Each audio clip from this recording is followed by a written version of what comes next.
എല്ലാവർക്കും നമ്മുടെ ചാനലിലേക്ക് വീണ്ടും സ്വാഗതം. അപ്പോൾ എനിക്ക് തീരെ വയ്യാട്ടോ, നല്ല പനിയുണ്ട്. അപ്പോൾ എനിക്കാൻ കുറച്ച് നേരം വൈകി, കുറച്ചല്ല കേട്ടോ, കുറച്ചധികം തന്നെ നേരം വൈകിയിട്ടുണ്ട്. അപ്പോൾ മൂപ്പരാളുടെ ചേച്ചി ഇന്ന് ഇവിടെ ഇല്ല. മൂത്ത മോള് എൻ്റെ ചേച്ചിയുടെ വീട്ടിലേക്ക് പോയേക്കുക, പുസ്തക വയ്പ്പല്ലേ, അപ്പോൾ മുടക്കാലോ, അല്ലെങ്കിൽ അവളവിടെയൊക്കെ പോകാറുണ്ട് കേട്ടോ. അപ്പോൾ ചേച്ചി ഇപ്പോൾ എൻ്റെ സങ്കടമൊക്കെ എന്നോട് പറയുക. അപ്പോൾ രണ്ടാളൊന്നും ഒരുമിച്ച് കഴിഞ്ഞിട്ടുണ്ട്. രാവിലെ തന്നെ ഞാൻ കുടഞ്ഞ് വിരിച്ചിട്ടു. സാധാരണ അങ്ങനെ പറ്റാറില്ല, കാരണം ഉണ്ണികൾ കിടന്ന് ഉറങ്ങുമല്ലോ ഞാൻ എനിക്ക് പോകുമ്പോൾ. ഇന്ന് അവരെൻ്റെ ഒപ്പം എനിറ്റല്ലോ.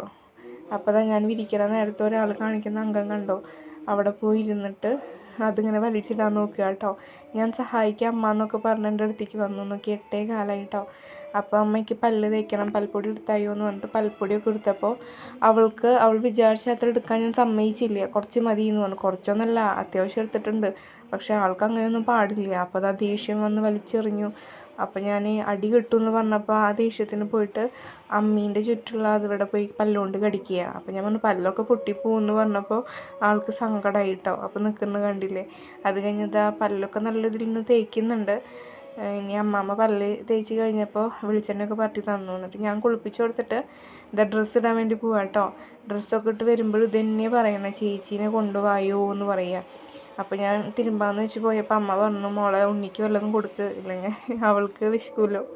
തിരുമ്പലെല്ലാം കഴിഞ്ഞ് വരുമ്പോൾ ഒരുവിധം നേരമാവും. അപ്പോൾ ഞാൻ പോയി നോക്കിയപ്പോൾ ഇന്ന് പുട്ടാട്ടോ. പുട്ട് അവൾ കഴിക്കില്ല. അപ്പോൾ ഞാൻ ചോറും കടലക്കറിയും കൂട്ടി കൊടുത്തു. തിരുമ്പൽ കഴിഞ്ഞു. അങ്ങനെ ഞാൻ കുളിച്ച് വന്നിരിക്കുക കേട്ടോ. തലയൊന്നും കുളിച്ചില്ല, തീരെ വയ്യായിരുന്നു. അപ്പോൾ ഞാനിങ്ങനെ പറയുന്നത് അവൾ നോക്കി നിൽക്കുക കേട്ടോ. അത് കഴിഞ്ഞ് കുറച്ച് കഴിഞ്ഞപ്പോൾ നല്ല വെയിലാണ് പുറത്ത്. പക്ഷേ ആൾക്ക് എനിക്ക് സൈക്കിൾ ചവിട്ടണം വാശി പിടിച്ചു. അപ്പോൾ ഞാൻ അവിടെ പോയിരുന്നു. എനിക്ക് വയ്യ ഉന്തി കൊടുക്കാൻ, ഈ വെയിലത്ത് നിൽക്കാനൊന്നും. അപ്പോൾ അവൾ അമ്മ വായു എന്ന് പറഞ്ഞപ്പോൾ ഞാൻ പറഞ്ഞു മോൻ ചവിട്ടിക്കോ, മോൻ ഉന്തി പൊക്കോ എന്ന് പറഞ്ഞപ്പോൾ കയറിയിരിക്കാനൊക്കെ ആൾ ശ്രമിക്കുന്നുണ്ട് കേട്ടോ. അപ്പോൾ ചേച്ചി ഉണ്ടെങ്കിൽ ചേച്ചി പിടിച്ചിരുന്നു, ചേച്ചി ഇല്ലല്ലോ. അപ്പോൾ അതാ എനിക്ക് തിരിക്കാൻ പറ്റുന്നില്ല അമ്മ എന്നൊക്കെ പറഞ്ഞപ്പോൾ ഞാൻ പറഞ്ഞു പൊന്ന് തിരിച്ചോ എന്ന് പറഞ്ഞിട്ട് ആൾ തന്നെ ഒരുവിധം ഉന്തി റോഡ് വരെ എത്തിച്ചു കേട്ടോ.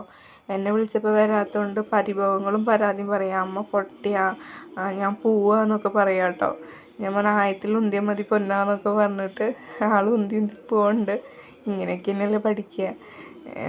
കുറച്ച് ഹൈറ്റ് ഉണ്ട് സീറ്റ്, അപ്പോൾ ഇരുന്ന് ചവിട്ടാനുള്ളതൊന്നും ആയിട്ടൊന്നുമില്ല. അവിടെ നിന്ന് വന്ന് കുറച്ച് കഴിഞ്ഞപ്പോൾ ആൾക്ക് സങ്കടം സഹിക്കാൻ പറ്റണില്ല. വല്യമ്മേനെ കാണണം, ചേച്ചീനെ കാണണം എന്ന് പറഞ്ഞ് കരയുക.